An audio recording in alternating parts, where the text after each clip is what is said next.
building incredible functional strength and ultimate health with kettlebells. Hey, have you heard about kettlebell training?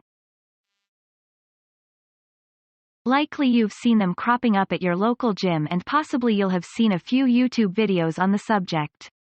After all, kettlebells have very quickly become the latest massive trend for building functional strength and have grown massively in popularity over recent years. What you might not realize though is just how fantastic kettlebells are for building functional strength, burning calories and greatly improving all-round health. Moreover, you might not have realized just what kettlebells represent.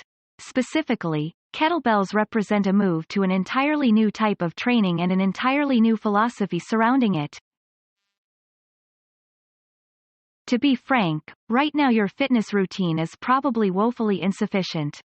If you followed conventional fitness and training wisdom and combined that with a conventional lifestyle, then you may be doing untold damage to not only your body but also your brain.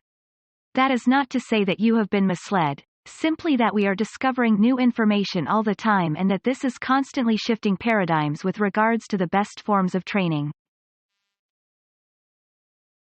This guide will explain everything in detail and introduce the solution, the kettlebell. Why your current training and fitness routine is not enough.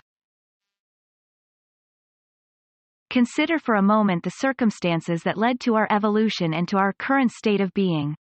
Put simply, humans have thrived because we are able to adapt very well to our environment. To that end, we have a nervous system and musculature that is inherently plastic and able to change, warp and adapt as the situation demands. We grow new neuronal connections, we develop specific muscles and others atrophy all at the same time. And our brains and bodies love to adapt in these ways. When we learn new movements and when we challenge our bodies in new ways, it triggers the release of reward chemicals, endorphins and dopamine, which help to reinforce and cement the specific sequence of movements and thoughts that led to that effective movement. This triggers the formation of new connections, and that in turn is what keeps the brain youthful, adaptive and learning. In turn, this makes it easier for us to learn other new things and keeps our brain dynamic and growing. This has been shown to be highly protective against age-related cognitive decline and more serious cases of dementia and Alzheimer's. In short, if you don't use it, you lose it. Meanwhile, complex and challenging movement is what allows us to train all of our supporting muscles, our proprioception, our balance and more. It's what maintains our flexibility, and it's what gives us functional strength that can actually translate into useful power when we're working and playing. But this is not what most of us get from our current routines. Instead, most of us will spend a good 8 to 10 hours of every day working in an office. When we're not working in the office, we're commuting to and from work.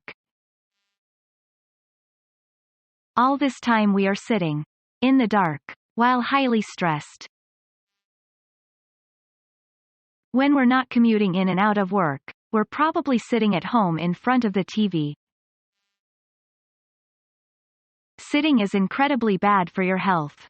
For starters, it takes years off of your life due to the considerable lack of activity, which allows your heart atrophy.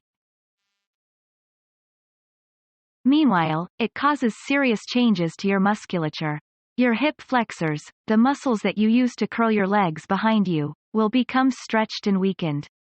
Meanwhile, your hip extensors, the muscles in your legs that you use for kicking, will become tightened and shortened as your knees are constantly as high as your waist.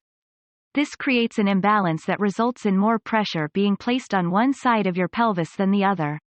This is what leads to an anterior pelvic tilt, where the pelvis leans forward, forcing your buttocks outward and actually making you physically shorter. Of course, this isn't terribly good for your pelvis or your back either and can lead to pain and discomfort. At the same time, being at the computer all day means that your neck is constantly craned upward, while your arms are stretched forward. This causes a similar tightness and shortness in the pectoral muscles while weakening and stretching your lats and traps. The result is that you end up with a hunchback posture, which once again isn't particularly attractive.